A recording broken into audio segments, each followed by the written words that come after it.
Voilà, bonsoir à toutes et à tous. Merci donc d'être présents. Alors en effet, bon, sur cette première rencontre, bien sûr, on ne peut pas commencer complètement directement car je dois reposer un petit peu le contexte général. Euh, D'abord, je tiens à accueillir nos différents experts qui sont donc parmi nous ce soir. Éventuellement, je les invite peut-être à venir près de moi pour que les étudiants puissent les repérer plus facilement. Cyril Nourissa,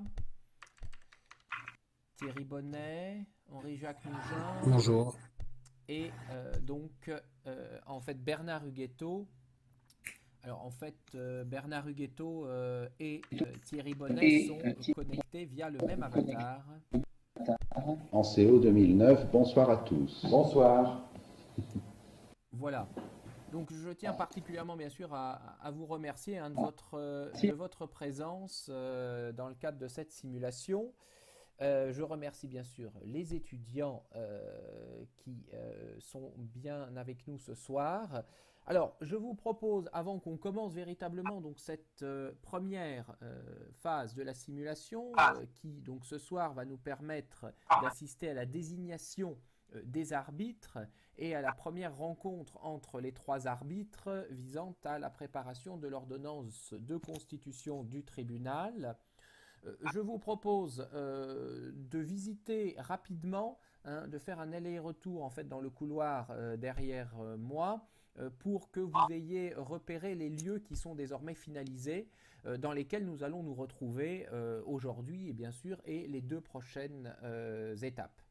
Voilà, depuis tout à l'heure, nous travaillons donc sur ces groupes, vous l'avez compris, donc c'est, je le dis ici particulièrement à destination des étudiants, vous savez qu'on vous a réparti donc en deux groupes hein, de manière générale, les avocats d'un côté et les arbitres de l'autre, avec cette mission pour ceux qui ne jouent pas un rôle ce soir, et puis ce sera la même chose les autres fois, d'être des observateurs actifs de ce qui se passe dans la simulation.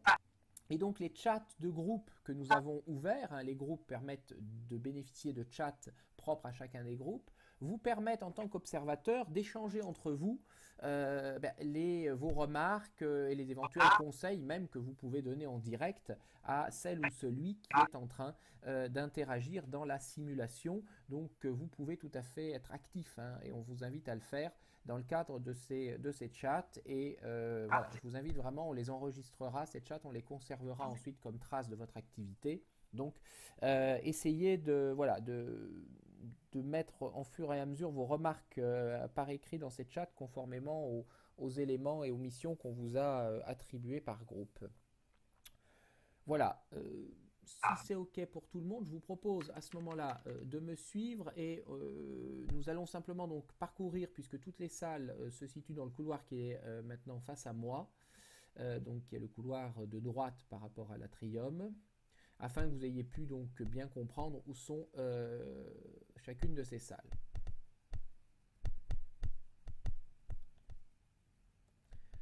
Alors, vous avez ici. Alors, je vous invite à ne pas rentrer pour le moment dans les salles, sinon ça va nous prendre trop de temps. La première salle d'observation, nous allons commencer dans cette partie du couloir.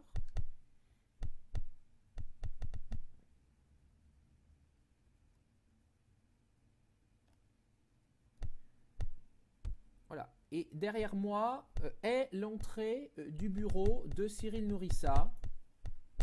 Nous allons commencer par cette étape-là. Donc, les deux avocats qui sont avocats du défendeur vont rentrer ici. Voilà, là vous êtes fait enfermer dans la salle. Voilà, vous pouvez ressortir. Donc ça c'est le secrétariat et puis sur votre droite il y a la porte d'accès au bureau. Hein. Voilà. Donc on va commencer par cette partie, hein, avocat du défendeur qui viennent à la rencontre de Cyril Nourissa pour lui demander d'être arbitre. Ensuite, ici à côté du bureau de Cyril Nourissa, vous avez une deuxième salle d'observation. Euh, Cette salle d'observation donne sur la salle suivante.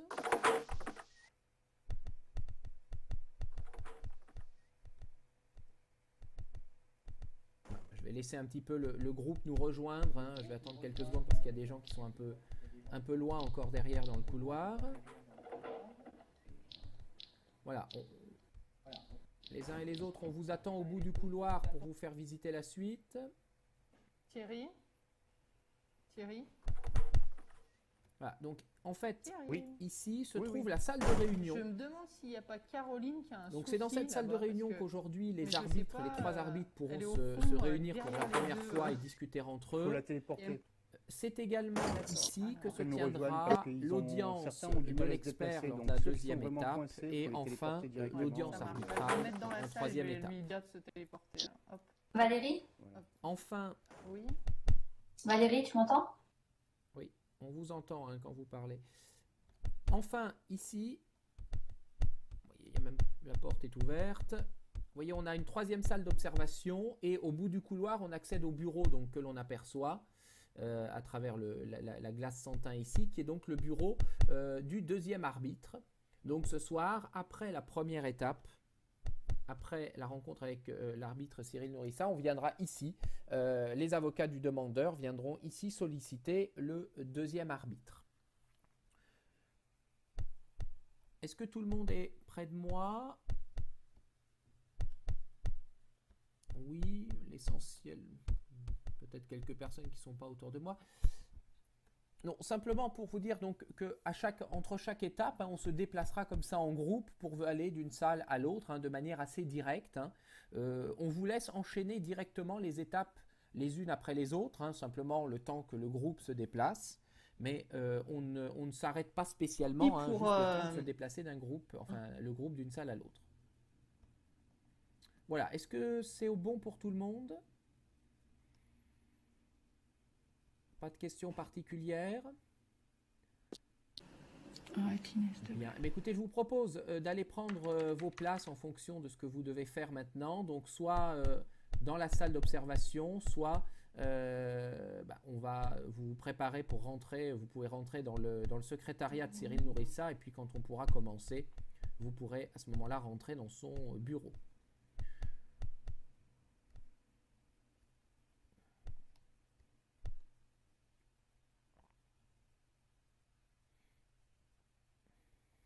Alors, qui est ici? Ah ben voilà. Messieurs, est-ce que vous êtes là? Oui, je suis là. Bon, bah écoute Cyril, tu peux aller dans le bureau. Et monsieur Nouja, d'accord, je vais essayer. Non, non, les Vous m'accompagnez? Vous m'accompagnez, Je c'est suis dans mon encore. bureau. Oui, ah bah écoutez, monsieur Nouja, si vous voulez, je vous propose une téléportation. Je vais dans la salle et puis je vous Bon, bah, écoute. téléporte. Eh ben voilà, faites donc. Allez.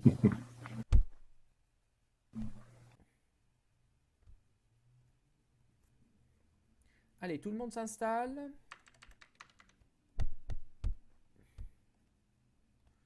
Voilà, vous pouvez vous asseoir. Caroline, Hein. comme ça tu peux t'asseoir.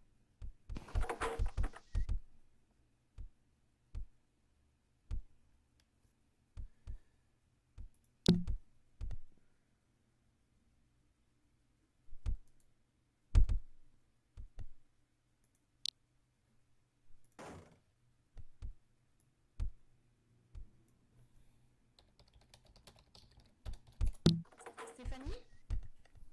Non, ça marche pas? Oui, si, ça marche. Voilà. J'arrive plus à trouver la Donc, salle monsieur de Nougin, c'est bon, vous êtes bien en arrivé. fait, du coup, j'ai été déconnectée quelques instants, donc Vous suivant, pouvez on va essayer cliquer de sur l'un retrouver. des sièges On va essayer de qui est trouver. derrière moi. Hein, si vous voyez un siège libre, vous faites un clic droit dessus. Je vous suis Et aussi, vous avez je un suis un menu peu qui perdue. apparaît et vous dites m'asseoir ici. Vous choisissez Ah ouais, on y va. m'asseoir J'entends ici sur Gérald, un donc des ils sièges sont pas très loin. qui vous permettra donc d'être à proximité.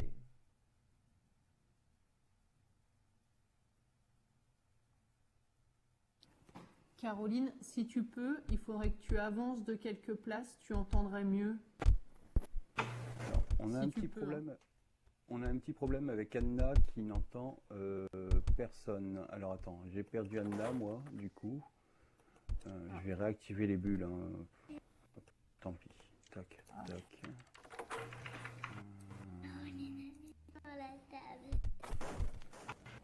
Hop. On va se descendre là. Alors Anna, entrez s'il vous plaît. Voilà. Anna. Voilà. Voilà, Anna. Unique. Parfait. On arrive.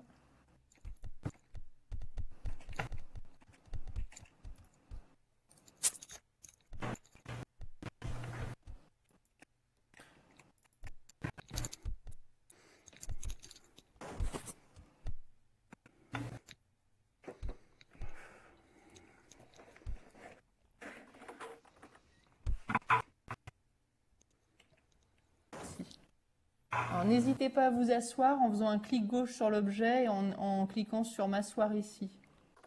Thierry, Oui. c'est Stéphanie. Thierry, Oui. il y a Vincent tout à l'heure qui me disait que Amna ne pouvait plus Oui, je suis en train parler. de gérer. Ah, Je vais d'accord. demander de se déconnecter, de se reconnecter parce que là, mais si elle le fait pas. D'accord. Moi, j'ai eu un souci aussi je me suis déconnectée, donc je savais pas si il t'avait contacté ou pas, donc très bien. Oui, c'est bon, impeccable. Merci. Donc je lui ai dit, il faut qu'elle se déconnecte et qu'elle se reconnecte, comme ça, avec un peu de chance, ça va la réactiver, mais après, on pourra pas faire mieux, hein, voilà.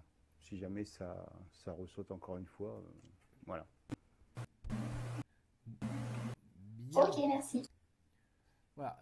Bon, de toute façon, Anna, elle utilisera le compte de Vincent, me semble-t-il, pour suivre. Je vous rappelle donc de bien couper vos micros hein, lorsque vous n'avez pas à parler. Donc pour le moment, lorsque vous observez, vous pensez bien à désactiver votre micro en cliquant sur parler en bas d'écran. Sinon, on va avoir des effets d'écho importants. Voilà. Écoutez, je crois que tout est OK. Si les avocats sont prêts, je propose que vous puissiez commencer. Pour Anna, si elle peut pas, je sais pas si quelqu'un est avec elle. C'est juste pour dire que ça sera plus simple que d'écrire. À ce moment-là, qu'elle se mette avec quelqu'un Oui, c'est et ce qu'elle puis fait, voilà, Thierry, c'est on peut pas. Merci. Elle est à côté. Ok, très bien, merci. Voilà, je me tais.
Oui, personne ne perd.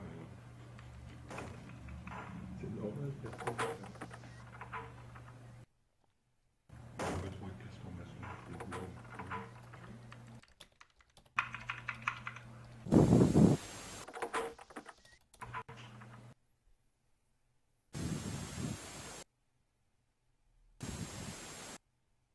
Monsieur Nourissa, bonsoir. Bonsoir.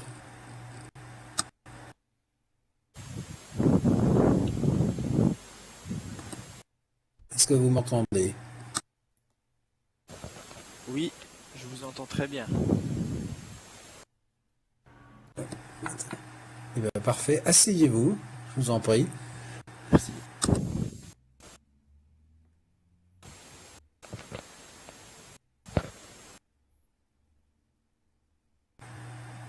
Je vous écoute.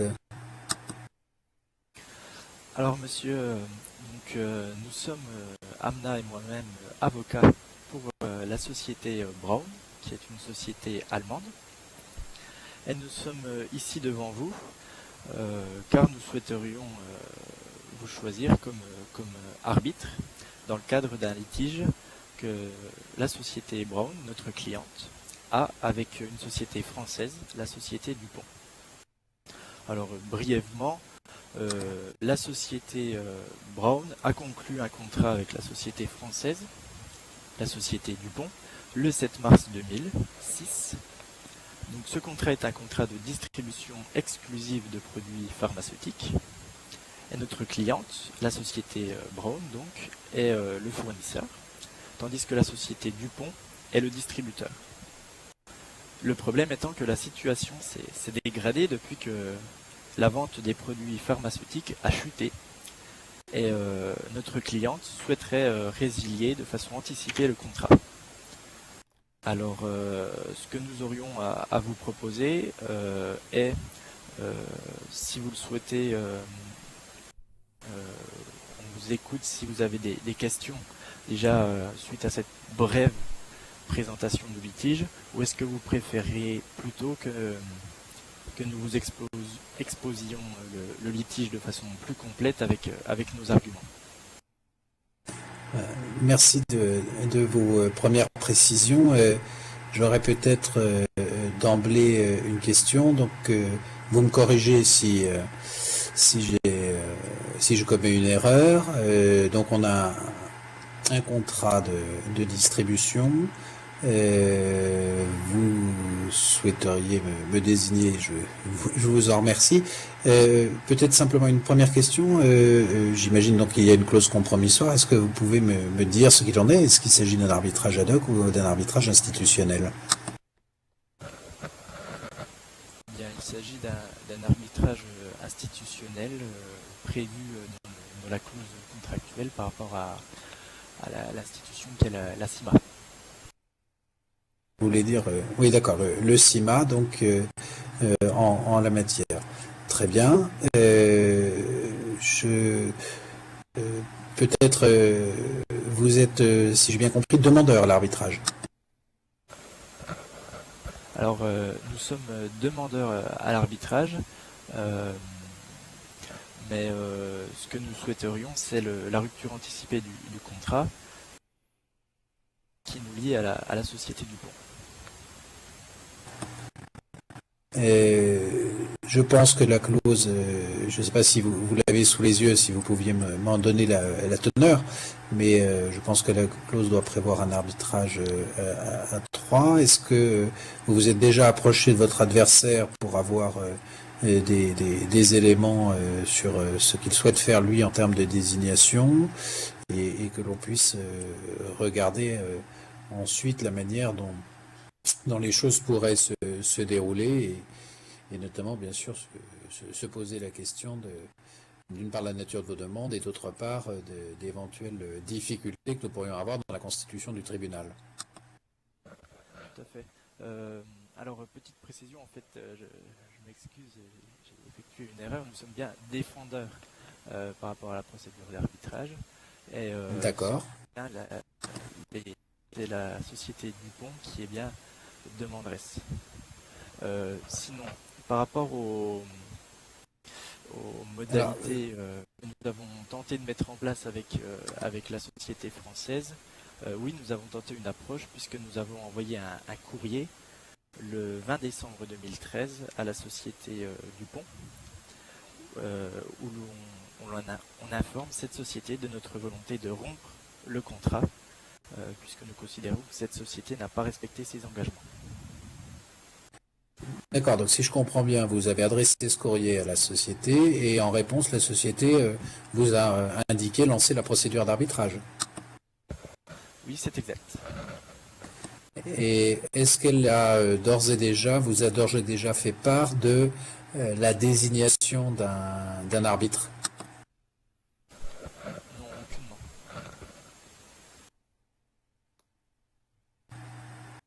D'accord.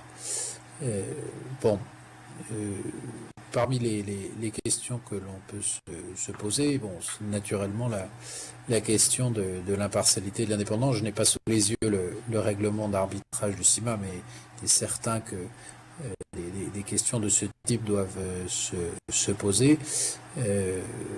Vis-à-vis de vous, mon indépendance est totale.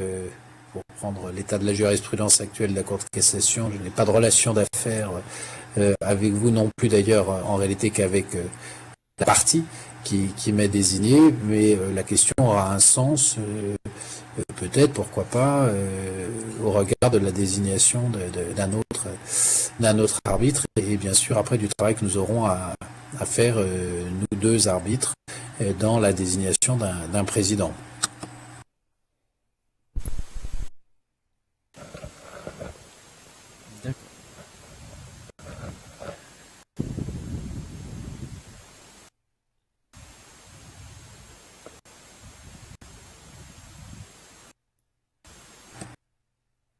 Je ne sais pas si vous avez, je ne sais pas si vous avez d'autres observations, mais sur le principe, moi j'accepte bien volontiers la mission que vous me confiez. J'ai bien compris la nature du litige, l'objet de votre demande, et maintenant je suis dans la situation où je vous adresserai naturellement un courrier d'acceptation doublé d'une déclaration d'indépendance, tant à votre égard à l'égard de la partie qui vous est désignée, que de l'autre partie, puisque je n'ai pas non plus de relation d'affaires avec la société française.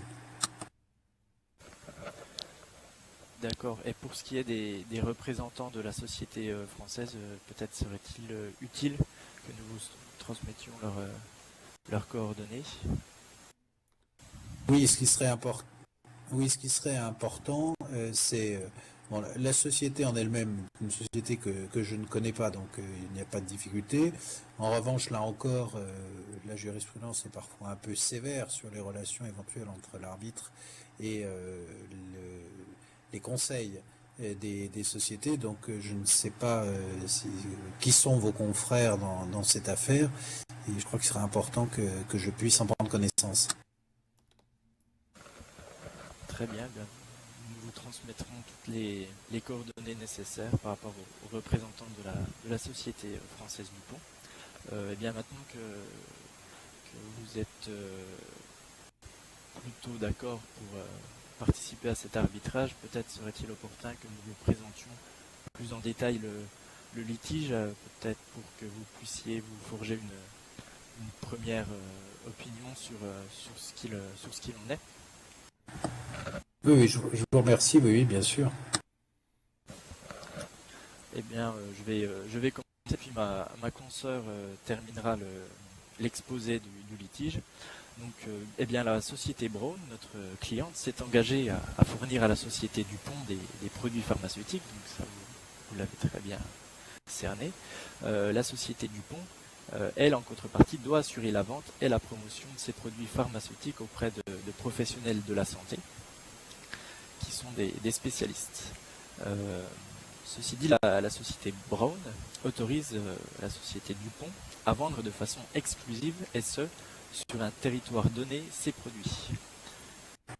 Pardon de vous interrompre. Une question de novice. Est-ce que dans le contrat qui a été formellement rédigé, il y a une clause de loi applicable? Oui, tout à fait. La clause en question donne la loi française comme étant applicable. Donc, ce qui veut dire que, sauf à ce que la clause compromissoire ait prévu autre chose, il y a bien, à mon avis, une possibilité pour que le tribunal se mette d'accord sur la désignation de la loi française comme loi au fond, bien évidemment, puisque c'est la loi choisie par les partis, mais aussi, on peut l'espérer, loi de procédure. Oui, tout à fait. Donc c'est cet article 14 qui nous permet de l'affirmer.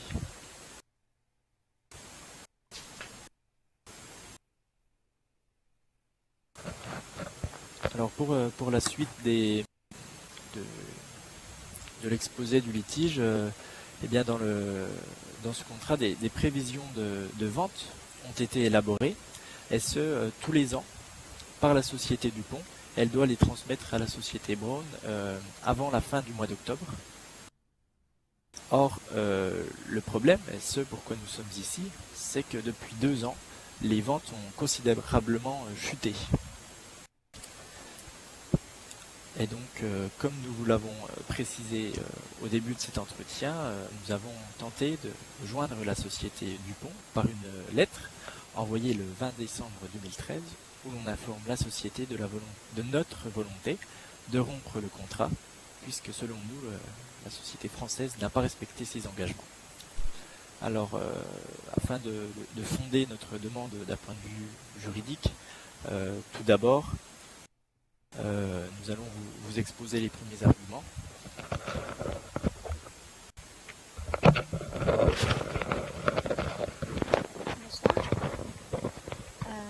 Tout d'abord, quant à la non-réalisation, notre client, la société Brown, s'est engagé. Je nous entends très très mal.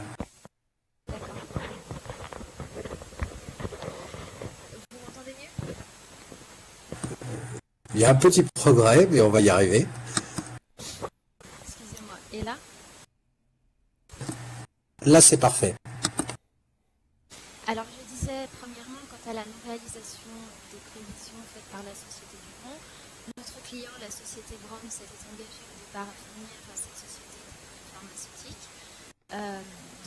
Par un arrangement en date du 20 décembre 2013, elle a autorisé la société Dupont à vendre de façon exclusive et sur un territoire donné ces produits. Les prévisions sur le nombre de produits qui étaient à vendre pour l'année suivante sont élaborées par la même société Dupont chaque année. Elle les transmet ainsi à notre client chaque année avant le 31 octobre. Et donc, notre client, la société Brown, a un souci quant à la promotion des produits auprès des professionnels de santé. Elle n'assure la vente que de 10% des produits pour l'année 2012, en sachant que pour l'année précédente, le taux était déjà de 36%. Donc effectivement, en 2011, 272 produits devaient être vendus, mais seulement 90. À l'année 2012, il était prévu que 330 000 en ont vendu 517. Donc l'article 2 précise que la société Dupont s'engage à promouvoir et à vendre les produits de notre société, de notre client. On peut donc légitimement s'interroger sur leur faculté à remplir leurs tâches. Et le fait que les prévisions étaient à leur charge démontre donc une réelle incapacité de leur part à pouvoir respecter leur propre analyse et qui ne peuvent donc pas être considérées par là comme étant disproportionnées. De plus, la même société a tout de même prévu une grande quantité de produits à vendre pour l'année 2012, malgré le décalage entre ces prévisions et les ventes réelles de 2012.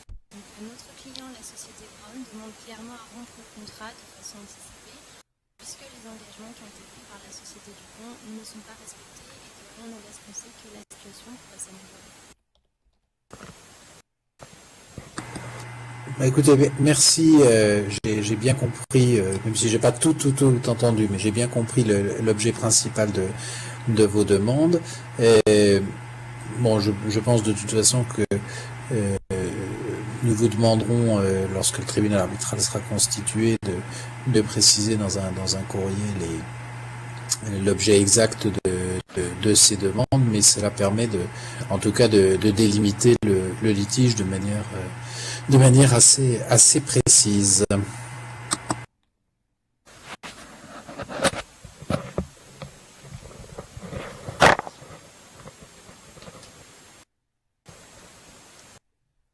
Oui,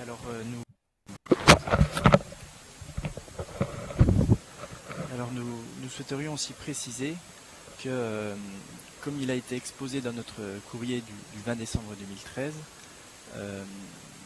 le peu de ventes réalisées par la société Brown cause un réel préjudice. Le peu de ventes réalisées par la société Dupont crée un réel préjudice pour notre cliente, la société Brown, puisqu'elle est liée à des fournisseurs. Or, le problème étant que la négociation des prix se fait selon les prévisions de vente, ce qui signifie en fait, si vous le voulez bien, c'est que le prix d'achat est calculé sur la base des prévisions, et donc plus les prévisions seront élevées, et plus le prix d'achat sera bas. Oui. Pardon de vous interrompre, mais là je pense qu'on rentre dans des débats que vous aurez tout loisir de développer devant le tribunal. Moi, ce qui me paraît aujourd'hui clair, c'est la nature de vos demandes. Je les ai bien entendues. Il sera intéressant de voir lors d'une première discussion, notamment avec mon futur co-arbitre, sur la désignation d'un président, ce qu'il en est. D'accord. Et pour continuer par rapport à notre demande, nous aurions un autre problème, et là peut-être pourriez-vous nous éclairer, parce que nous sommes un peu dans la difficulté. Le problème, c'est que tant que nous restons engagés par ce contrat d'exclusivité, nous sommes dans la possibilité de trouver un autre distributeur. Et pendant ce temps-là, les produits ne sont pas écoulés. Oui, mais là je vous arrête tout de suite. Le rôle d'un arbitre n'est certainement pas d'être l'avocat ou d'être un autre avocat ou un avocat supplémentaire de la partie qu'il désigne. Je crois que c'est vraiment l'occasion de le dire clairement.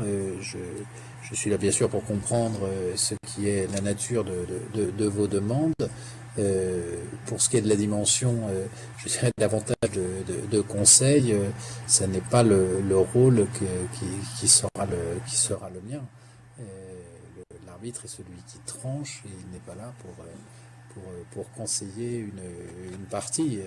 Je crois que je préfère le dire tout de suite et maintenant pour éviter toute incompréhension, notamment de la part de la société dont vous êtes les conseils, qui penserait voir dans celui qu'elle désigne un avocat bis. Dans votre propos, par contre, permettez-nous de nous préciser un dernier mot à propos de la lettre que nous avons envoyée à cette société. En date du 20 décembre 2013, et cette lettre est restée lettre morte.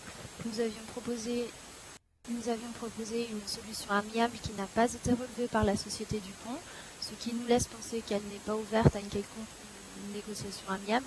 Et donc, n'ayant pas reçu de réponse à nos propositions d'attribution de compétences non plus à la juridiction de Tübingen, nous en déduisons donc une acceptation tacite de la société Dupont. Et nous voulions savoir l'avis que vous pouviez ce que vous pensiez de cette lettre. Est-ce que vous pourriez Oui. Pardon.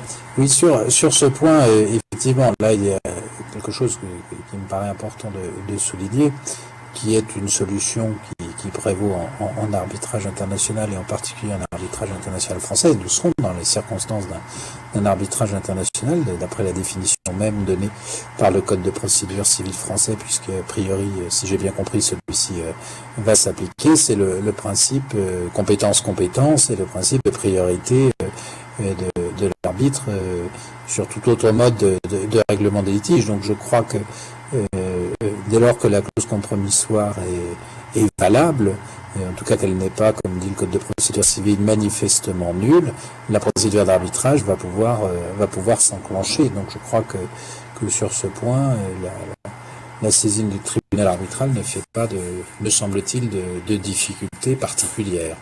Mais je dirais, ce sont des aspects qui peuvent être débattus devant les arbitres et peuvent d'ailleurs donner lieu à une sentence partielle uniquement pour statuer sur la question de sa compétence.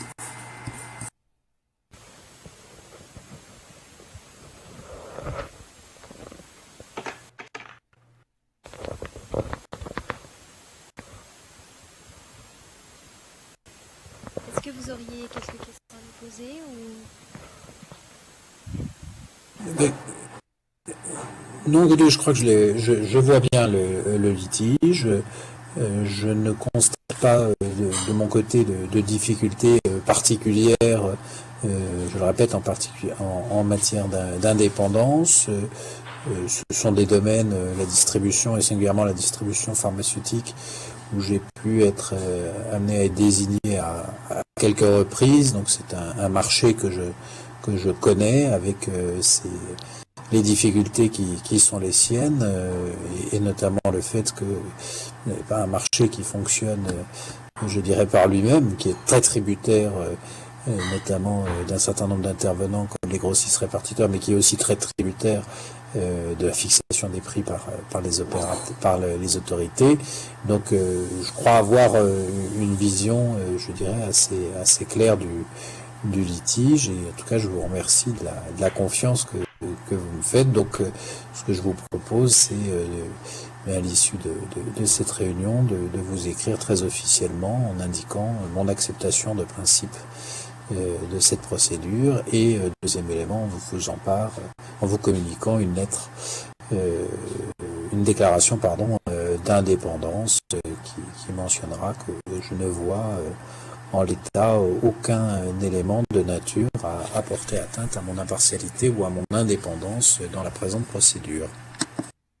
Très bien. Merci pour votre proposition, pour votre acceptation.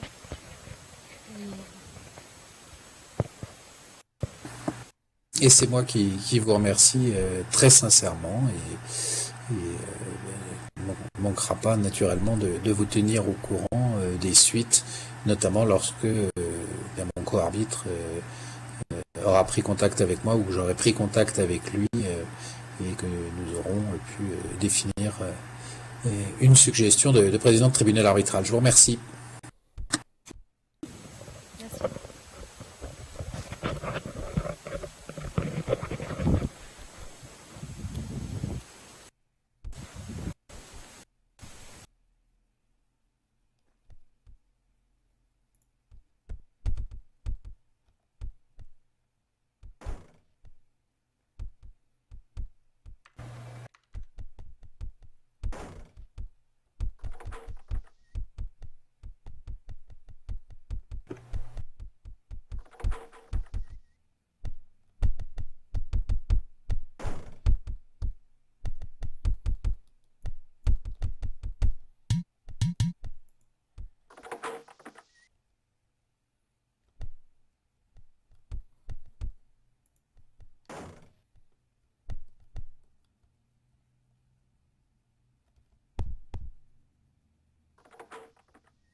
Alors, est-ce que ceux qui sont encore là peuvent venir rapidement dans l'autre salle?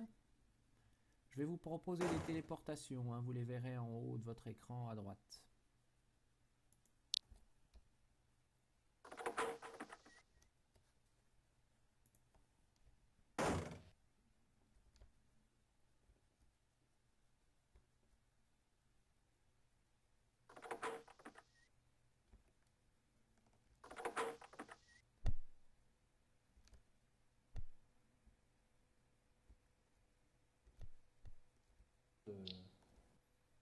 Ah voilà, ah, ça y est.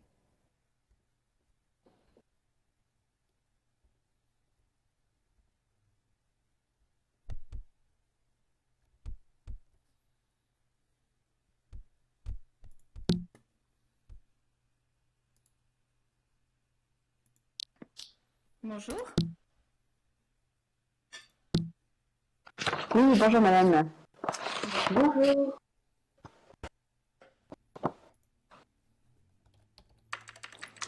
Oui, donc nous venons vers vous suite à notre correspondance du 4 février, afin notamment de finaliser notre demande. Donc comme nous l'avons évoqué, notre client, donc la société de droit français Dupont, distributeur, a conclu un contrat de fourniture de produits oculaires avec la société allemande Braun. Il faut noter à ce titre qu'un brevet avait été déposé pour ces produits. Oui, en effet, à ce jour, un litige les oppose. En effet, Braun souhaite résilier de façon anticipée le contrat au regard des ventes qui ne sont pas à la hauteur des prévisions. À ce titre, par un courrier du 20 décembre précédent, la société allemande invoquait donc l'article 15 du contrat initial pour demander cette résiliation et l'écoulement du stock de notre client d'ici fin 2014. Donc c'est pourquoi nous nous tournons vers vous aujourd'hui pour participer à l'arbitrage de ce litige. Et effectivement, votre expérience de conseil en matière commerciale et votre connaissance des litiges transfrontaliers entre la France et l'Allemagne nous ont relativement convaincus de votre compétence pour cette affaire. C'est pour cela donc qu'avant d'aller plus loin, nous souhaiterions éclaircir quelques points afin d'éviter tout conflit d'intérêts potentiel. Donc on aimerait bien vous demander si vous aviez déjà collaboré à quelque titre que ce soit avec l'une de ces deux sociétés ou leur succursale. Alors tout d'abord, je vous remercie énormément d'avoir fait appel à mes services. Je suis très flattée. Concernant le litige que vous m'avez présenté, j'ai bien compris les grandes lignes du litige commercial et contractuel. Donc ça, il n'y a pas de souci. Et pour répondre à votre question, nous, je certifie bien n'avoir jamais collaboré à quelque titre que ce soit avec la société allemande Braun et la société française Dupont, hein, ni même avec leur succursale. Cependant, pourriez-vous m'indiquer l'identité des avocats de la société allemande Braun pour être bien sûr et pour être en parfaite indépendance vis-à-vis de chacune des parties du litige et ainsi que leurs représentants? Oui, bien sûr. Donc il s'agit de Maître Anna et Vincent. Très bien. Donc en effet, je n'ai jamais non plus collaboré avec Maître Anna et Maître Vincent. Donc je suis tout à fait indépendante vis-à-vis des parties. Donc voilà, sinon au niveau des demandes, donc à ce jour, notre client n'est pas réellement en mesure d'accepter la proposition de résiliation anticipée que la société Braun lui a soumise par courrier, et nous souhaitons contester plusieurs points de cette demande.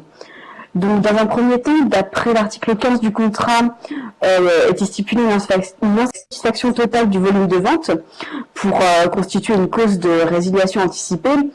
Et donc la société Dupont, qui a rencontré des difficultés pour écouler les stocks, ne peut pas se voir reprocher une exécution totale de ses obligations.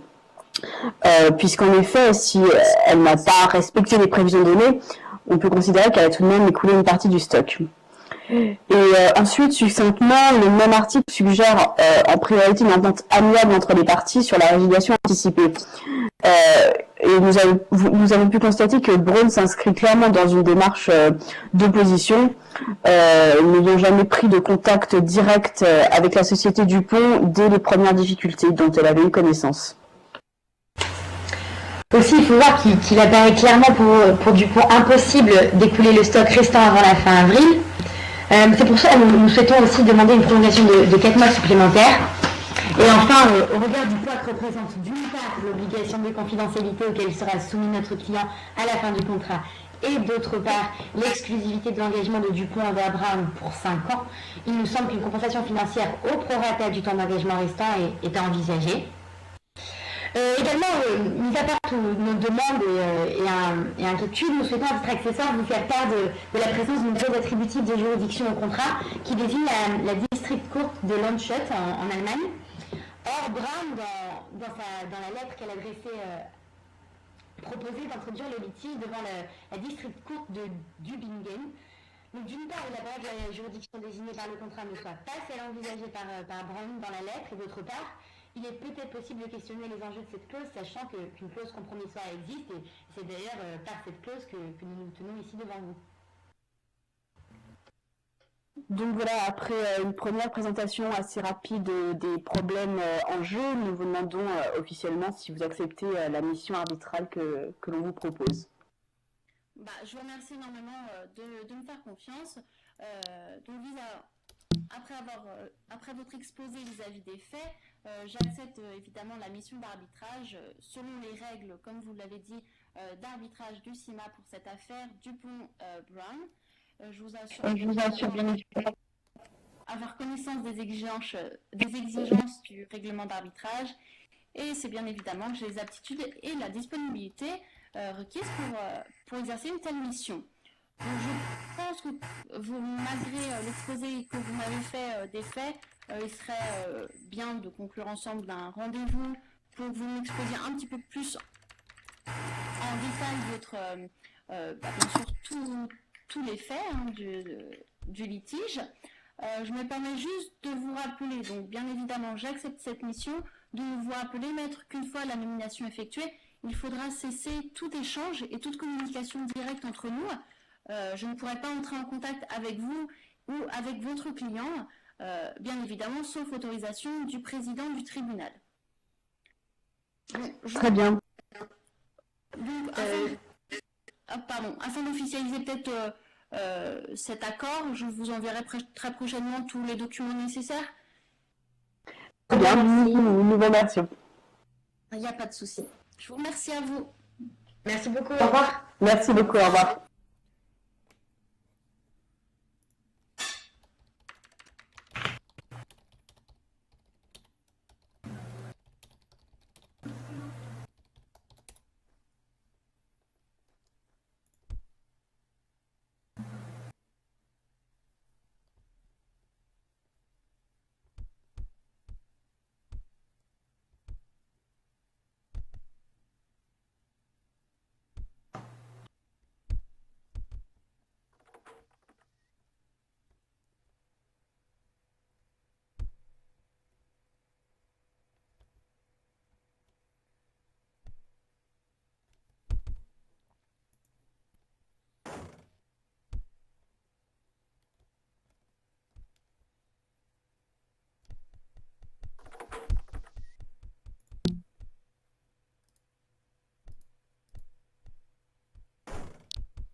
On attend le co-arbitre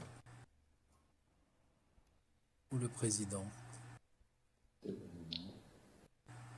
Je pense qu'on attend le président puisque les deux arbitres viennent d'être confirmés par le conseil arbitral du CIMA. Et le président vient d'être nommé.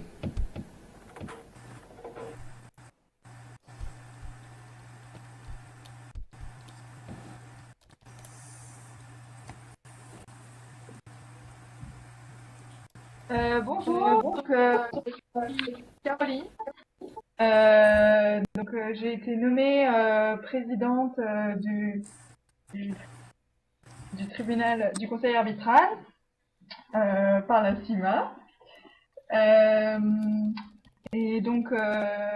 J'exerce la profession de directrice juridique au service de l'entreprise qui me permet d'avoir des compétences notamment en propriété intellectuelle, en droit de la concurrence, en droit de la distribution et en droit des contrats. J'ai reçu la proposition de la CIMA il y a environ 2 semaines pour un statut sur ce litige. Et je demanderai aux 2 arbitres qui ont été désignés par les parties de se présenter. Donc d'abord mademoiselle Kexeta.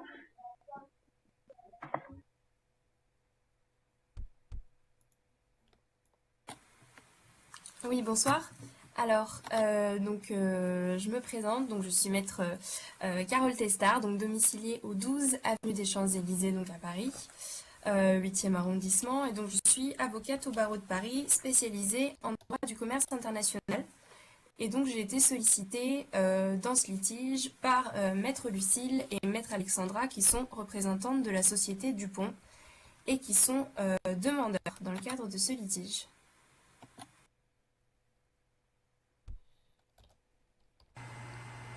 Bien, très bien.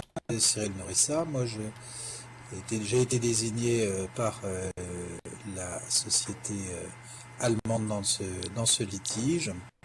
Je suis professeur de droit et spécialiste des questions de commerce international. Bien, très bien, merci beaucoup.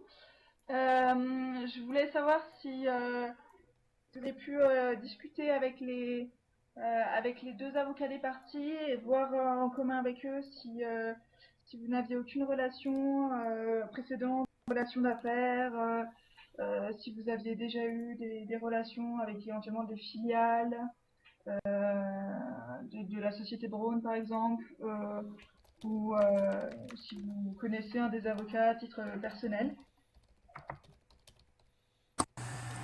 Alors de mon côté, aucune difficulté de ce type. Je tiens simplement à signaler que j'ai été amené par le passé à arbitrer dans des litiges intéressants, non pas la société Braun, mais des concurrents de la société Braun.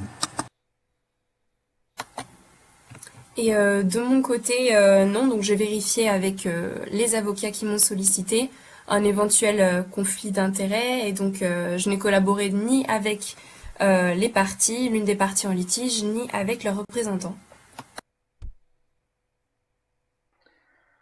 Très bien, je pense que au niveau du fait, Monsieur Nouressa, que vous ayez déjà arbitré des litiges concernant des concurrents, permet de renforcer votre compétence en la matière et vous permettra de mieux être à même de juger le litige.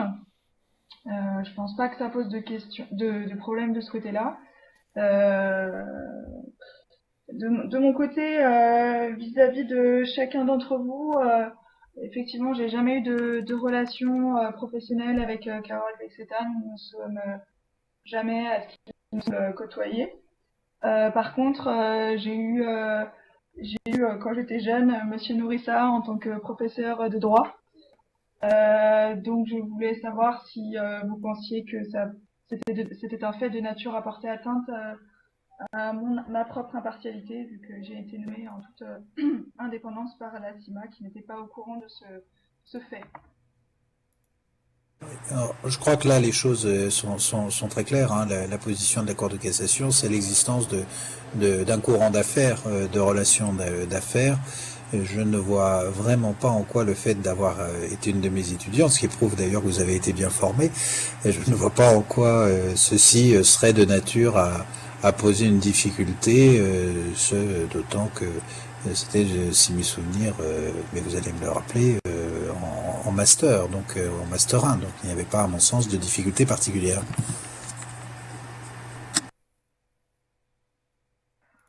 Non, a priori, ça ne posait pas de difficulté. Effectivement, c'est un master 1 droit d'entreprise. C'était éventuellement pour voir avec les avocats des parties s'ils y voyaient un éventuel inconvénient, mais a priori, pas de problème. Je voulais également vous rappeler que à partir de cet instant où l'ordonnance l'ordre de mission est constitué, vous n'aurez plus le droit de contacter les parties sans mon autorisation, afin d'assurer encore une fois une totale impartialité. Voilà. Donc a priori, je pense qu'on a fait le tour de l'impartialité et des problèmes d'indépendance du litige. Donc on va pouvoir remplir la déclaration d'indépendance et d'impartialité, sauf si vous avez d'éventuelles autres questions. Non, c'est bon de mon côté. C'est parfait pour moi.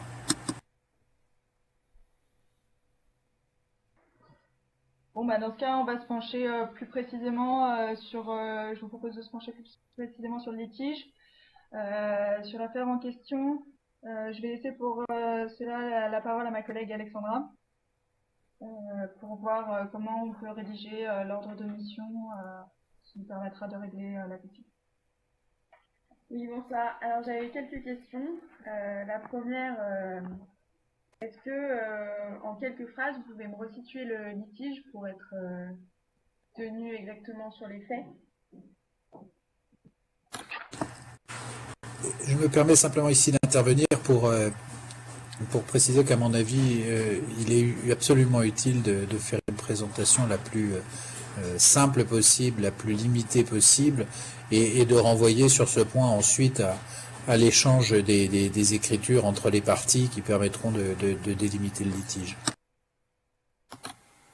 Tout à fait. Alors, pour résumer simplement les grandes lignes du litige, donc on a un litige qui oppose deux sociétés, donc l'une allemande, la société Braun, et l'autre française, la société Dupont, qui ont conclu un contrat de distribution entre elles, qui imposait à la société française d'écouler une certaine quantité de marchandises.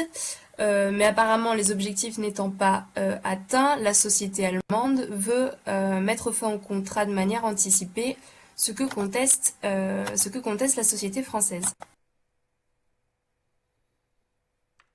Parfait pour moi. Très bien, donc on a vu également que la loi choisie par les parties. On ne s'est pas penché sur le problème de la langue. Est-ce que les parties en ont choisi une? Alors, à ma connaissance, la société Braun ne s'est pas exprimée sur cette question-là. Je voudrais simplement attirer l'attention sur le fait que Braun, n'étant pas de langue française maternelle, pourrait avoir des difficultés pour traduire l'ensemble des pièces systématiquement en langue française. Donc si nous décidions de recourir à la langue française comme langue de l'arbitrage, ne pourrait-on pas envisager que les pièces soient communiquées dans la langue allemande ou pourquoi pas dans la langue anglaise? Dans mon souvenir, le courrier adressé par Braun l'était en anglais. Effectivement, alors je rejoins sur ce point Monsieur Norissa. Je pense que on peut avoir le même problème du côté de la société Dupont si on envisage que les communications se fassent en allemand. Donc peut-être que le plus simple serait de choisir pour les parties, effectivement, de s'en tenir à l'anglais. Bon, bah, je suis totalement d'accord. Est-ce que vous avez pensé à un siège pour le déroulement de la procédure d'arbitrage? À mon sens, le siège s'impose de lui-même, le CIMA ayant été désigné et étant présent à Lyon. Il me semble que Lyon peut être parfaitement adapté, ou alors pourquoi pas désigner Paris. Mais je ne vois pas d'objection pour ma part à ce que cela se fasse à Lyon, ce d'autant que nous aurons de quoi nous sustenter sans aucune difficulté à Lyon et trouver peut-être un hôtel pour pouvoir nous accueillir pour les audiences. Et naturellement, donc pour la société française, je pense que ça posera d'autant moins un problème si le siège du tribunal est situé en France. Oui, c'est vrai, bon, j'avais pensé à un siège qui pouvait être à égal chemin entre les deux sociétés, peut-être une ville Francfort, mais c'est vrai que Lyon, ça me paraît plus simple. Donc si c'est OK, c'est bon. J'avais une autre question. Est-ce que vous avez une estimation du montant du litige pour qu'on puisse régler ensuite la question de notre rémunération? Alors, il me semble que dans le règlement CIMA, la question des honoraires est fixée in fine par le Conseil, mais là, il faudrait que je regarde à nouveau le règlement. On peut simplement peut-être fixer une première provision et certainement appeler les parties là-dessus à formuler leur demande ensuite et on pourra procéder et parfaire la somme ultérieurement.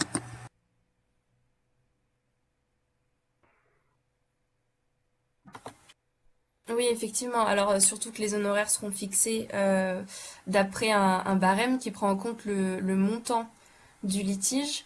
Donc, il faudrait peut-être attendre d'avoir des informations plus précises pour fixer ensuite définitivement les honoraires, mais ce qu'on sera amené à faire dans la suite de la procédure. Oui, je me permets ici...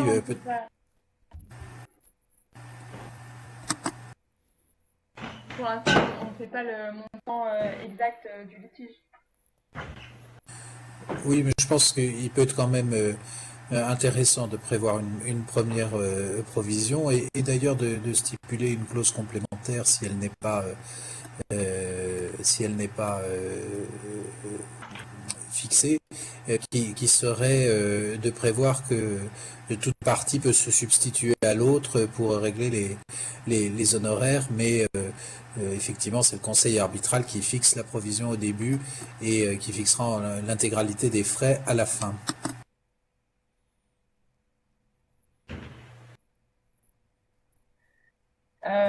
Donc on ne discute pas de provision.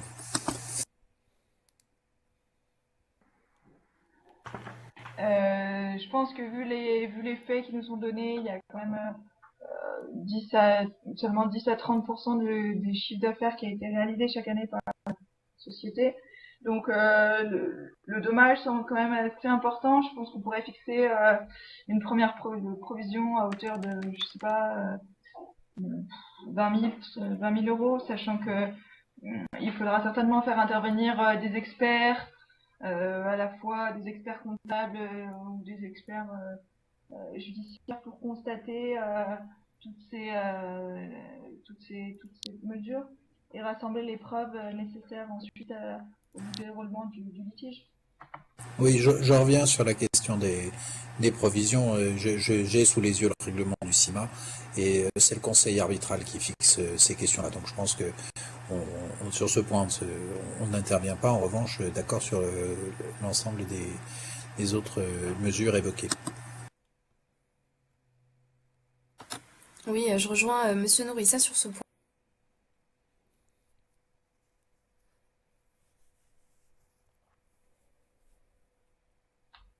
Dans ce cas, il ne reste qu'éventuellement à voir l'éventuelle question de l'établissement d'un calendrier pour continuer la procédure. Donc, la sentence pourrait être prononcée le 18 mars et en conséquence, on peut fixer une instruction jusqu'au 4 mars pour obtenir l'audition des experts. Je ne sais pas si ça vous va de votre côté. Ça me paraît un calendrier extrêmement serré. je suis pas sûr que les partis seront à même de pouvoir respecter ce calendrier, donc il faut peut-être un petit peu l'assouplir.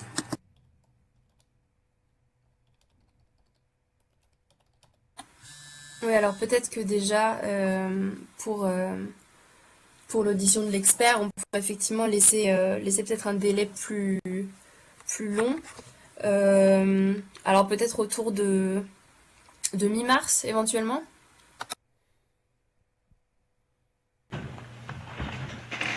S'il s'agit de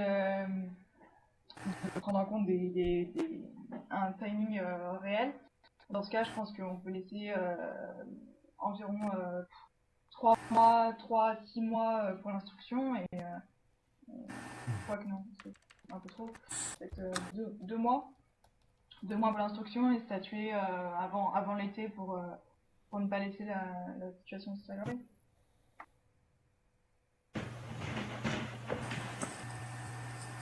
Pardon, oui, 6 mois, ça sera beaucoup trop long puisqu'on sera au-delà du délai. On devra soit demander l'autorisation des parties, soit aller devant le juge d'appui pour prolonger. Donc je suis pas d'accord, mais prenons un calendrier un tout petit peu moins serré, mais dans un délai de 6 mois, à mon avis, la mission peut être parfaitement exécutée et je pense qu'il n'y aura pas de difficulté sur ce point.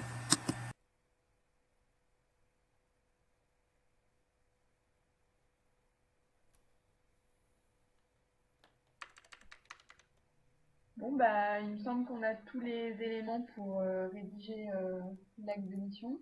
Je ne sais pas ce que vous en pensez, si vous avez encore des questions ou à voir.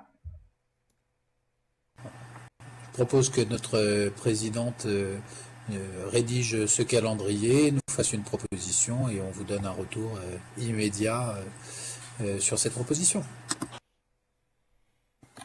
Oui, et j'aurais simplement une question pour au niveau de l'échange des pièces entre les parties. Comment est-ce qu'on organise cet échange simplement? Il me semble que nous avons fait le choix de la loi française pour la procédure d'arbitrage, donc ce sont les dispositions du Code de procédure civile qui auront vocation à s'appliquer.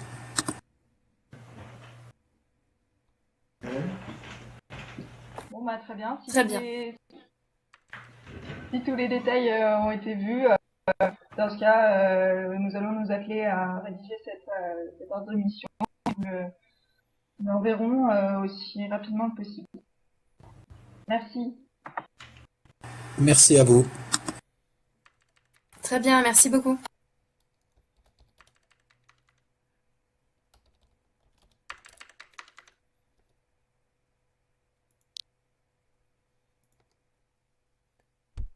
Parfait.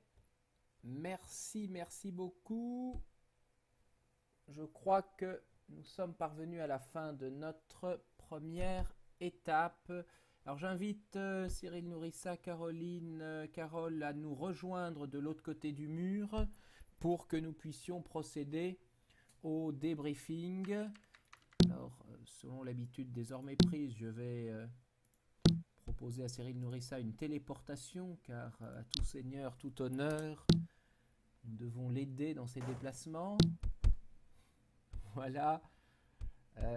Allez, on laisse les étudiants faire le...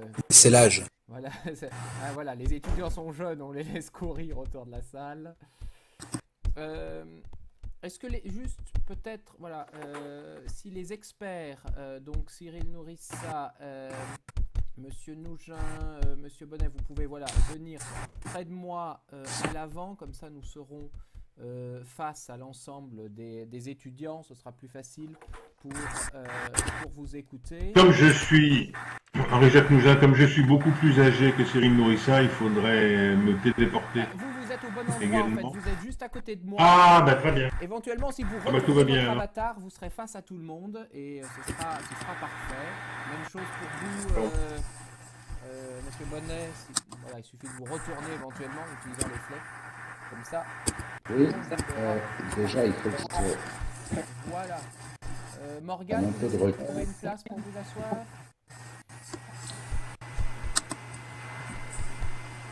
Je suis où, moi? Tu es là sur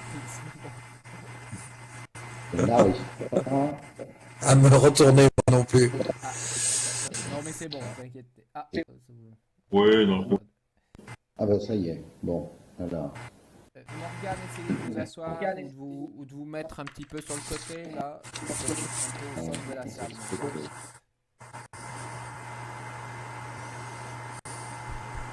Voilà, donc je tourne le dos à tout le monde. Je suis désolé, mais c'est pas fait.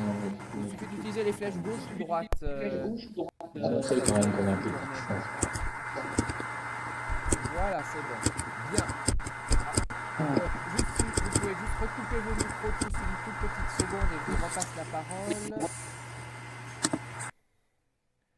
Voilà. Écoutez, merci pour ce déroulé. Je reviendrai après, moi, peut-être sur certains aspects du déroulé un petit peu plus technique, entre guillemets. Mais déjà, dans un premier temps, je souhaite pouvoir donc passer la parole aux experts.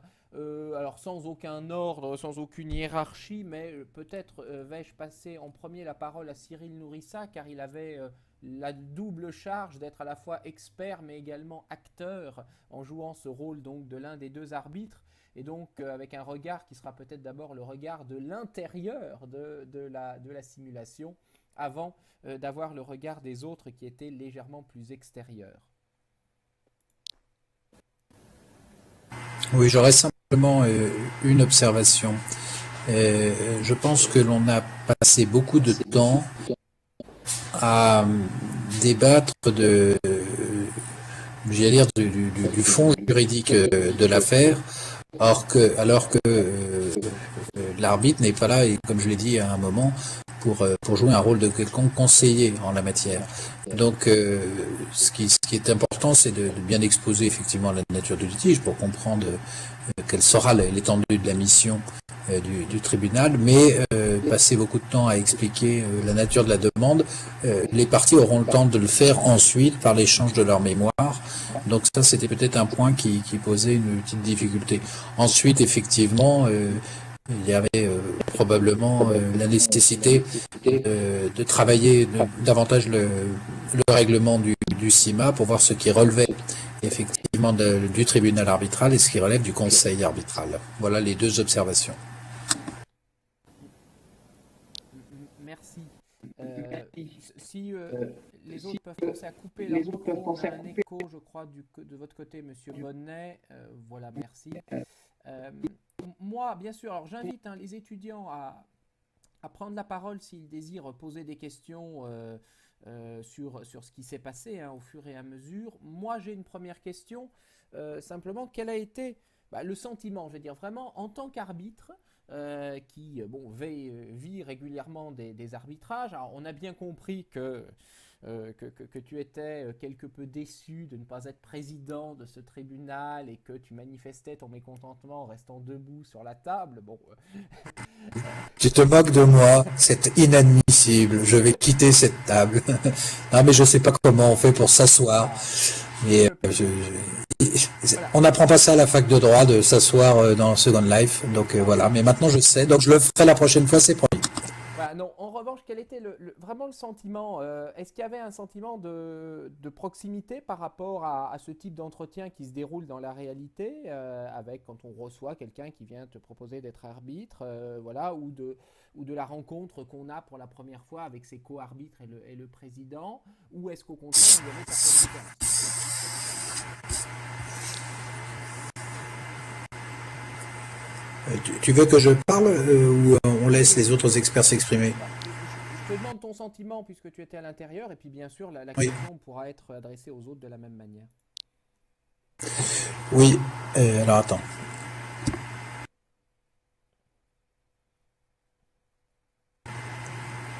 Voilà, est-ce que oui, ça marche. Ça rejoint mes deux observations, c'est-à-dire que mon expérience, c'est que d'emblée, on parle un petit peu moins du fond du litige. On a d'ailleurs généralement reçu un certain nombre de pièces qui permettent de se faire une idée de la nature du litige en tant que tel. Ça, c'est le premier point. La réunion avec les co-arbitres, globalement, généralement, se passe un petit peu dans cet esprit, plutôt bien, mais je vois que je suis pas le seul à monter sur les chaises. Se passe dans cet esprit-là. Bon, là aussi, tout dépend si on est en arbitrage ad hoc, où là il y a plus de discussions que si on est dans un arbitrage institutionnel, où les choses sont finalement réglées et bien réglées par le règlement d'arbitrage. Bon, très bien, merci.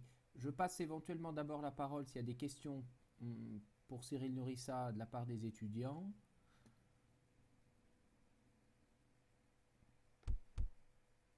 Non, pas spécialement. Bon, vous pourrez toujours reprendre la parole.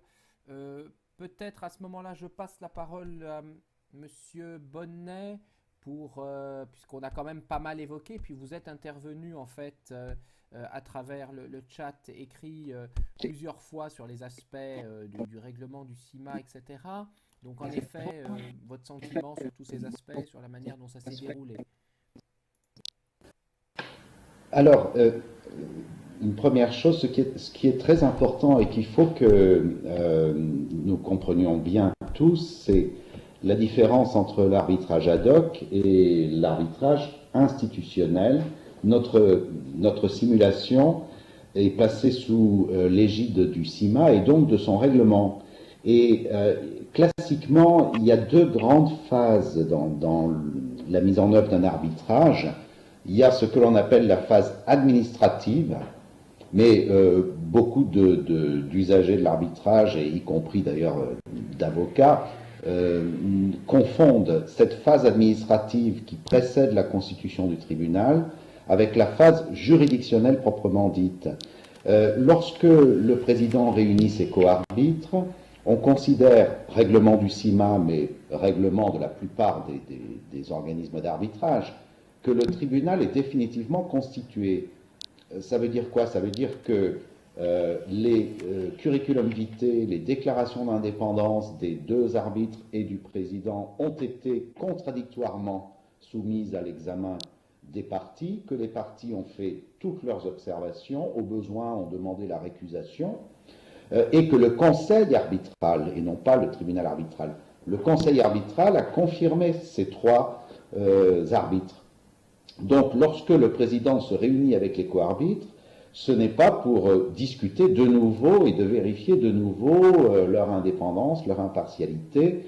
Ces questions-là sont réglées. De la même manière, pour ce qui est de la rémunération du tribunal, tenez compte du fait que c'est encore là l'institution, le conseil arbitral, qui va traiter ces questions-là et que c'est le CIMA qui demandera l'argent directement aux parties et que le dossier ne sera pas transmis au tribunal tant que la provision initiale n'aura pas été versée entre les mains du CIMA. Donc c'est la différence avec l'arbitrage ad hoc. Et le fond du litige à ce stade-là n'a pas à être abordé d'abord parce que les avocats ne le connaissent peut-être même pas forcément complètement eux-mêmes.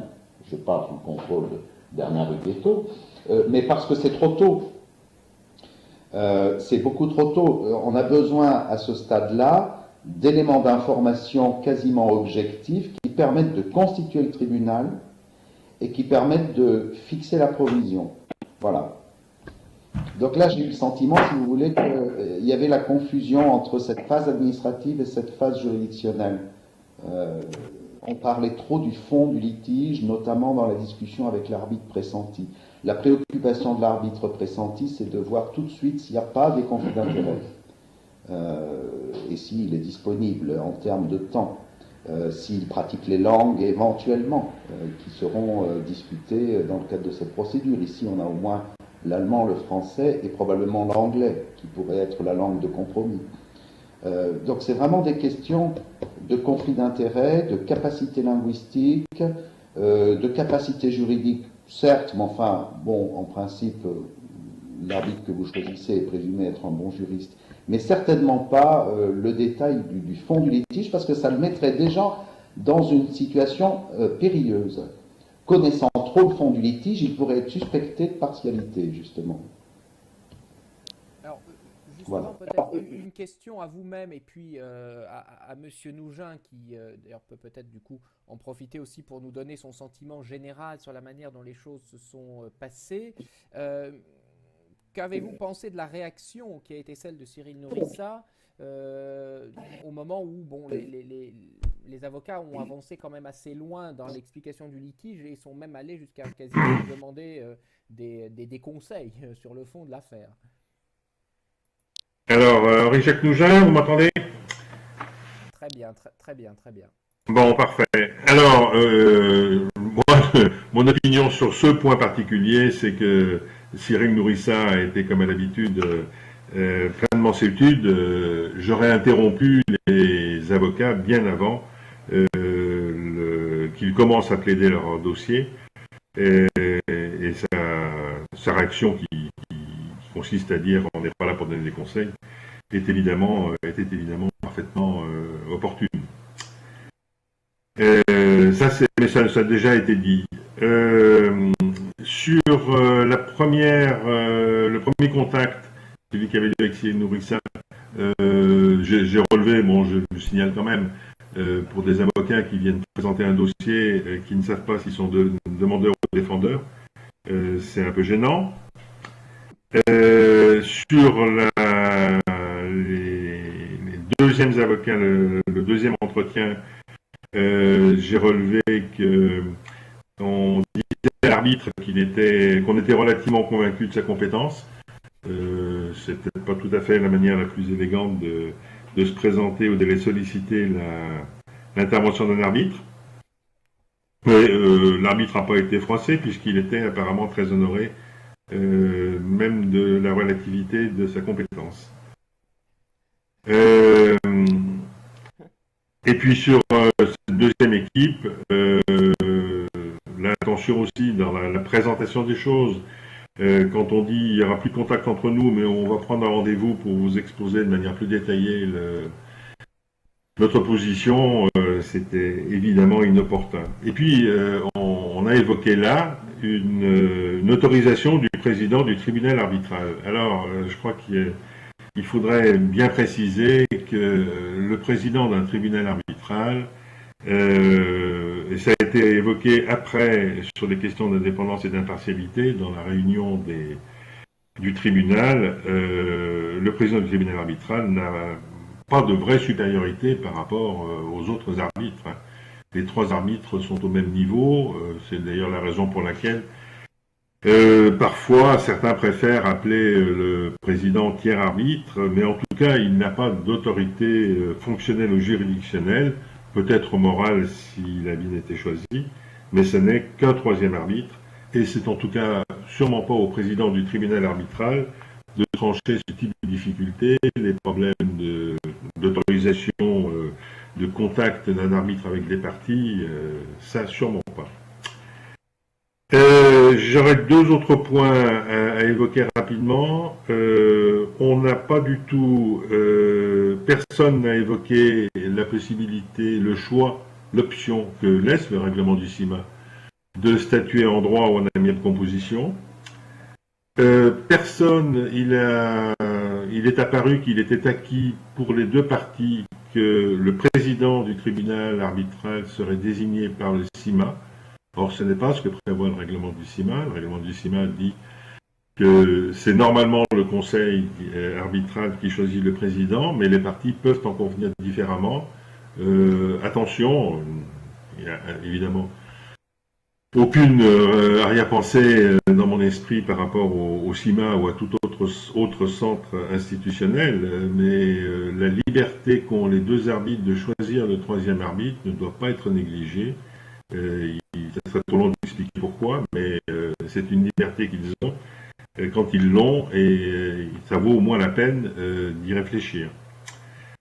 Qu'est-ce que je voulais dire d'autre? Alors, oui, juste une dernière question, c'est le choix du siège. Lyon ou Paris, Cyril Nourissa, ça ne m'étonne pas de lui à évoquer les capacités hôtelières. J'aurais pensé qu'il n'oublierait pas les capacités gastronomiques de Lyon comme élément de choix. Mais plaisanterie mise à part, le choix du siège est extrêmement important par rapport à la compétence du juge d'appui. Et donc, alors alors je sais bien qu'on est en matière internationale, que le juge d'appui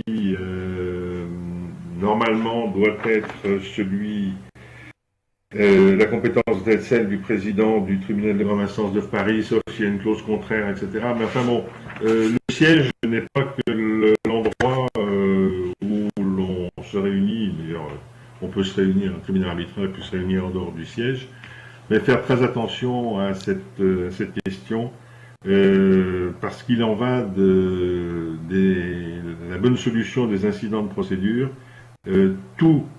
qu'il s'agisse de tribunaux de grande instance ou de tribunaux de commerce. Tous les juges d'appui potentiels ne sont pas géographiquement aussi compétents les uns que les autres. C'est vraiment une question tout à fait centrale qu'on pourrait développer, mais je ne veux pas monopoliser la parole. Voilà les observations que je voulais faire. Aucun problème. Merci.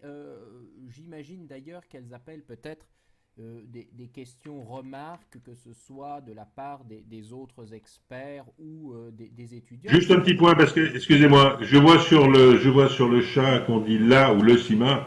CIMA, ça veut dire Centre interprofessionnel de médiation et d'arbitrage. Alors, comme on a beaucoup utilisé le féminin, c'est le masculin qu'il faut utiliser, puisque c'est un centre. Il me semblait d'ailleurs que nos amis participants, étudiants à cette simulation auraient au moins compris ce que voulait dire CIMA. Alors d'ailleurs, on pose la question, il y en a un qui pose la question, que veut dire CIMA? Donc je répète, Centre interprofessionnel de médiation et d'arbitrage. Voilà. Alors, il suffit de lire le règlement, mais enfin le règlement a été lu quand même. La place du président, en fait, l'autorisation du président, ça c'est une expression que je crois avoir employée dans une des petites vidéos. En fait, ce que je voulais dire tout simplement, c'est que quand on est président et qu'on réunit ses co-arbitres, on se préoccupe dès le départ, et nous le savons tous, d'avoir le meilleur climat possible au sein du tribunal, et donc de repérer très rapidement un éventuel arbitre qui se prendrait pour l'avocat de la partie qu'il a choisie. Les arbitres professionnels expérimentés savent très bien qu'ils sont inclus dans le tribunal arbitral et qu'ils n'ont pas à tous les matins à prendre contact directement avec les avocats des parties qui les ont choisis. C'est dans ce sens-là que parfois il peut y avoir nécessité, parce que le défendeur par exemple ne répond pas dans des délais satisfaisants au tribunal, on se demande ce qu'il fabrique, alors que l'avocat par exemple du demandeur est beaucoup plus diligent en termes de délai.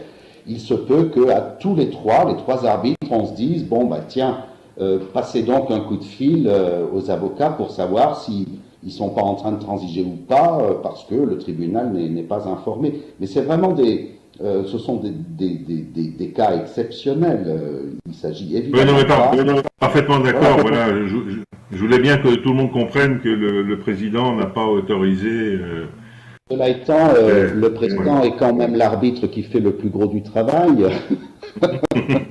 Et c'est quand même lui qui a la responsabilité d'abord d'obtenir à la fin un délibéré unanime. Et donc il a quand même bien un rôle d'animateur et de manager. Mais évidemment, pour avoir une sentence unanime, il faut qu'il favorise au maximum le consensus, non seulement avec ses co-arbitres, mais aussi avec les parties elles-mêmes, c'est sûr. Mais il est toujours un peu plus payé que les deux autres. Hein. Ça veut dire qu'il travaille un peu plus que les deux autres quand même. Puisque vous avez la parole, monsieur Bonnet, vous la passer à Bernard Huguetto, qui a assisté avec vous pour que j'allais vous le proposer. Nous ayons, voilà, cette fois, la vision de celui qui a plus l'habitude d'être avocat dans ce type de procédure, et qu'il nous dise ce qu'il a pensé de la manière dont sont déroulées les choses, et notamment donc de l'activité de nos avocats ici. Je crois qu'on a déjà bien analysé ce qui s'est passé. Je reviendrai, c'est peut-être pour moi le point qui m'a le plus, que j'ai le plus remarqué, sur le premier entretien entre les avocats du demandeur Brown, du coup, je ne sais plus si... Non, il était défendeur, hein, Braun. Et l'arbitre qu'il choisissait, c'est-à-dire Cyril Nourissa. On a dit qu'effectivement, ils étaient rentrés dans une discussion de fond. Moi, ce que j'ai ressenti, c'est que les avocats ne jouaient pas un rôle d'avocat. Ils se présentaient comme des clients qui parlent à un avocat qui aurait été Cyril Nourissa. Donc, ça rejoint ce qui a déjà été dit, mais un avocat ne se serait pas du tout comporté comme ça. Parce qu'un avocat, il a normalement déjà une idée de ce qu'il veut obtenir, de ce qu'il va obtenir pour ses clients, de sa stratégie, et il n'est pas là en train de demander conseil. C'est lui qui est le responsable de sa stratégie, qui est responsable de ce qu'il veut demander. C'est lui qui a participé au choix de cet arbitre. Donc il n'est pas là en train de lui demander tellement des conseils sur la marche à suivre, sur les problèmes qu'on a. C'est là que, mais je le comprends très bien, c'est là qu'il y avait un décalage par rapport au positionnement des avocats de Braun, qui était vraiment dans la position d'une partie qui vient demander conseil à un avocat. Alors évidemment, institutionnellement, c'est pas du tout ce qu'il faut faire, mais ça ne se produit pas comme ça. Et je pense que les arbitres, eux, ont certainement l'habitude d'avoir des avocats, au contraire, qui tiennent leur dossier entre les dents, qui veulent pas le lâcher, qui n'ont pas envie de dire non plus des choses à l'arbitre, qui ont plutôt envie peut-être de lui faire jouer un certain rôle, et qui sont très directifs dans le comportement. C'est en ça peut-être, le premier entretien était peut-être le plus intéressant pour ça, c'est que là on sent bien que entre la réalité et ce qu'on peut percevoir de l'extérieur, il y avait peut-être la plus grosse différence. Et qu'un avocat, psychologiquement et concrètement, ce serait pas du tout, se comporterait pas comme ça. Alors nous, on a été téléportés trop tard pour arriver au deuxième entretien, dont j'ai entendu la fin et qui me semblait être plutôt sur un ton peut-être plus conforme. En revanche, j'ai trouvé que la discussion entre les arbitres, alors peut-être que le président du tribunal arbitral n'est pas obligé de donner son adresse à Paris comme ça, enfin je veux dire, bon, ça c'est des choses de forme qu'on ressent avec l'expérience, mais j'ai trouvé que le ton était plus réel, plus conforme à ce qui se passe, pour à la fois de manière quand même pour l'instant assez un peu apaisée, mais discuter des questions essentielles du fonctionnement de l'arbitrage, sous les réserves qui ont déjà été dites. C'est que dans un arbitrage ad hoc, les choses ne vont pas se passer tout à fait de la même chose que dans un arbitrage institutionnel qui est organisé. J'ai trouvé que là, le ton était peut-être plus proche de ce qui se passe dans la réalité. Bon, dans l'ensemble, finalement, on a fait quand même un parcours qui n'était pas du théâtre et qui n'était pas si loin que ça. Enfin, voilà. Merci Bernard. Moi, j'ai justement une question, puisque on évoquait ici le fait qu'en effet, un avocat n'aurait pas été dans cette situation psychologique, j'allais dire d'une certaine manière, sur le premier entretien, c'est-à-dire une situation où en effet, il demande quasiment conseil à l'arbitre qu'il rencontre. Moi, je ne sais pas trop, c'est vraiment avoir votre impression à tous ici. J'avais ce sentiment à regarder la dernière phase, que le président était un petit peu, finalement, là encore, demandeur quasiment de conseils des deux arbitres partis, ces deux co-arbitres, alors que moi, je m'attendais à voir quelque chose où on aurait eu un président qui prenait en main tout de suite cette première réunion et qui disait, bon ben voilà, vous êtes co-arbitre, voilà comment les choses vont se passer, etc. Et qui, au fur et à mesure, bien sûr, leur laissait exprimer leur avis. Là, j'avais plutôt l'impression que, au moment, par exemple, il a été demandé, est-ce que vous pouvez expliquer l'affaire, plutôt le sentiment que c'était lui qui, à la rigueur, la connaissait peut-être le mieux. Voilà, donc quel est votre sentiment sur cet aspect ? Moi, je crois que votre question renvoie à la remarque très pertinente de Thierry Bonnet tout à l'heure. Le rôle d'un président de tribunal arbitral, c'est de créer autour de lui, au minimum au sein du tribunal, un certain consensus. C'est pas, encore une fois, voilà, c'est pour ça que j'ai réagi tout à l'heure un petit peu vivement, peut-être au mot autorisation, autorité. Bon, bien sûr qu'il faut qu'un président de tribunal arbitral ait une certaine autorité, mais il faut surtout qu'il essaie de créer, ouais, c'est ça, un consensus, une ambiance dans le fonctionnement du tribunal, ce qui peut expliquer, alors je ne sais pas si c'était la volonté de la personne qui jouait ce rôle, mais qu'il essaie de ne pas être, du moins a priori, trop directif, quitte à le devenir si la nécessité s'en fait sentir en cours de déroulement de la procédure. Donc ça peut être une attitude volontaire d'un président de tribunal arbitral, puis en plus c'est la règle de la collégialité, hein. Un tribunal arbitral, c'est encore une juridiction collégiale, mais je crois que l'attitude là ne m'a pas spécialement choqué, hein, du moins à ce niveau-là. Je partage tout à fait l'avis d'Henri Jacques, hein, sur ce qui vient d'être dit. L'enjeu, c'est que le tribunal arbitral, les arbitres vont devoir passer quelques mois ensemble dans la vraie vie, à intervalles très réguliers, et que, comme l'a dit Thierry, je crois, dans son intervention, in fine, il faut obtenir une sentence signée par les 3 arbitres, ce qui n'est pas toujours le cas. Et donc, il n'est pas question de se braquer ou de se cabrer d'emblée sur des positions très ou trop fermées.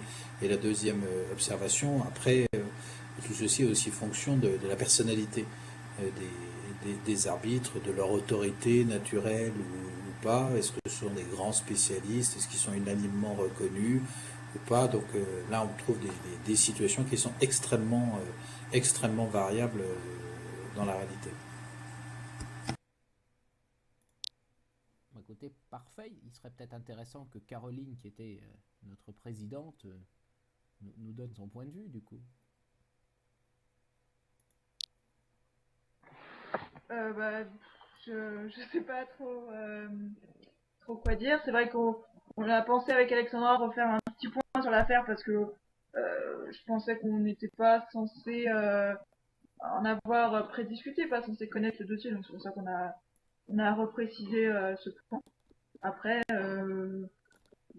moi j'ai vécu le fait d'être arbitre. J'avais pas l'intention de braquer qui que ce soit dans la procédure. Voilà. Écoutez, parfait. D'autres étudiants veulent, notamment peut-être parmi ceux qui ont directement joué un rôle, nous faire part d'un sentiment, d'un retour, d'une réaction à ce qui vient d'être dit, ou de questions complémentaires sur des remarques qu'ils auraient voulu avoir, ou des retours de nos observateurs.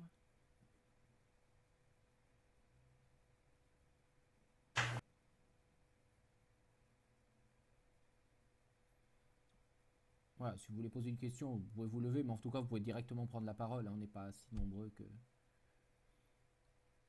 Bon, vous pouvez m'interrompre à tout moment. Je ne veux pas prolonger au-delà. Bien sûr, si l'un de nos experts veut compléter, je le laisse faire bien volontiers. Mais pour ma part, j'aurais quelques remarques qui sont moins sur le fond, évidemment, mais qui sont plus sur le déroulé de cette première étape qui est potentiellement peut-être la plus complexe pour différentes raisons. Parce que d'abord, elle était relativement longue finalement, hein. Ces trois sous-étapes successives nous ont pris quand même pas mal de temps, donc je pense que il est vrai que c'était cela finalement assez important à gérer. On l'a vu à travers les déplacements, alors qui se sont bien déroulés, hein, d'une salle à l'autre. Il est vrai que les prochaines étapes seront plus simples puisqu'elles se dérouleront sur un lieu unique. Finalement, à part quelques difficultés de téléportation que j'avais pas forcément anticipé de voir faire, je crois que tout le monde a pu arriver à atteindre dans les différents lieux. Sur la manière dont vos dialogues se sont déroulés, moi j'ai trouvé en effet que la fluidité, enfin tout ça m'a semblé assez bien. Sur les remarques qui ont été faites par les différents experts à l'instant, où manifestement on nous dit qu'on n'aurait pas tant débattu sur le fond, en effet, dans le cadre d'une simulation, enfin d'une vraie rencontre et d'un véritable arbitrage. Je l'ai bien senti, moi, dans votre préparation, hein, c'est-à-dire que vous aviez ce besoin d'aller vous intéresser au fond, alors qu'on essayait de vous donner finalement ces éléments de fond pour que vous n'ayez pas forcément à vous poser les questions complètement et à évaluer les problèmes juridiques qui pourraient se poser. Donc c'est vrai que n'hésitez pas à vous dégager un petit peu de ces aspects-là. Vraiment l'objectif, c'est ça, c'est de vous glisser dans la peau de ces différents avocats et arbitres. Et c'est vraiment qu'on arrive aux remarques qui vous ont été faites. Monsieur Nougin disait tout à l'heure, j'y suis peut-être allé un peu fort. Non, pas du tout. C'est-à-dire que l'idée, c'est vraiment ça, c'est qu'on puisse, à travers les experts, vous dire... Voilà, un avocat ne se présentera pas vraiment dans cet état d'esprit face à un arbitre. C'est que vous disiez des choses du type « nous sommes relativement convaincus de votre impartialité ». Mais voilà, parce que forcément, vous êtes placé pour la première fois dans le rôle d'un avocat qui vient demander à quelqu'un de devenir arbitre pour une affaire dont il a la charge.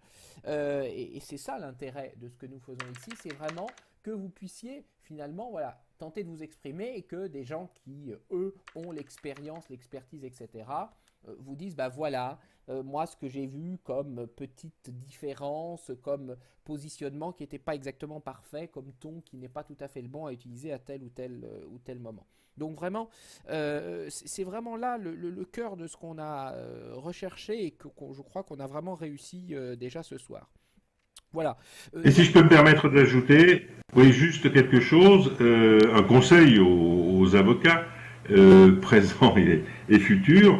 Vous avez entre les mains, dans un arbitrage, des règles du jeu, la clause compromissoire, en l'espèce, un règlement d'arbitrage qui vous contraint, bien sûr, mais qui vous donne des libertés. Je reviens sur mes histoires d'amiable composition ou en droit, je reviens sur la question du choix du président du tribunal arbitral. Ces règles du jeu, il faut savoir en jouer. Tout n'est pas forcément complètement figé par le règlement, et quel que soit le règlement, celui du CIMA ou d'autres institutions. Il faut aussi savoir lire entre les lignes, il faut savoir jouer ou réfléchir à la possibilité de prendre telle ou telle option. Et ce que vous dites là prend, je crois, tout son sens dans le cadre dans lequel on se situe actuellement. On dit parfois que le monde virtuel est un jeu, et quand vous dites qu'il faut savoir en jouer, je crois que voilà, c'est vraiment l'opportunité à saisir ici pour les étudiants, c'est de pouvoir justement vraiment jouer les situations et non plus simplement y réfléchir dans un contexte universitaire qui est toujours plus ou moins déconnecté de la réalité. Voilà, et d'ailleurs sur cette déconnexion de la réalité, dernière remarque pour ma part, il y a eu un petit peu un débat qui s'est installé dans le chat au moment de la réunion des trois arbitres à la fin sur la question du calendrier, parce que la présidente proposait un calendrier, et on ne peut pas, j'allais dire, finalement lui reprocher de cet aspect-là, qui est conforme à notre calendrier de nos prochaines rencontres de la simulation. Donc du coup, il est vrai qu'on va se voir tous les 15 jours. Donc d'une certaine manière, c'est le calendrier réel qu'on va tenir. Et en même temps, il est vrai que ce calendrier ne peut pas être un calendrier tel qu'il se tiendrait dans une simulation véritable où on ne prévoirait pas un total de maximum 1 mois pour finir et arriver à la sentence. Donc du coup là on a un peu navigué entre calendrier de notre simulation et puis calendrier tel qu'il devrait être prévu. Donc je crois qu'en effet, on peut s'en tenir à ce qu'on a fait au final, c'est-à-dire de dire, voilà, on prévoit les délais tels qu'ils devraient être dans une cadre d'une simulation, et puis on considérera en effet que quand on va se retrouver ici même dans une quinzaine de jours, en fait, on considérera que plusieurs semaines, mois se sont écoulés et qu'on en parvient à l'audience de l'expert, puisque c'est en effet l'objet de notre prochaine rencontre. Voilà. Du coup, moi, j'ai terminé de cet aspect. Je vois même que les remerciements fusent dans le chat. Je passe la parole à qui le veut, si certains veulent encore intervenir. Moi, pour remercier tout le monde, ça m'évitera de tchatcher. Voilà, bravo, c'était extrêmement intéressant. Merci. Bien, écoutez, s'il n'y a pas d'autres personnes qui souhaitent intervenir, Je vous remercie en effet tous et très rapidement, on va enchaîner maintenant avec la deuxième étape puisque dès demain ou après-demain, évidemment, a priori, on pourra vous transmettre et ouvrir à destination des étudiants les documents, les éléments de la deuxième phase qui pourra donc tout de suite être préparé. Et nous nous retrouverons ici même d'ici une quinzaine de jours, oui je crois, puisque ça doit être le 4 mars, ça doit être ça, la prochaine séance. Merci à tous. Merci à tous. Bonne soirée. Merci.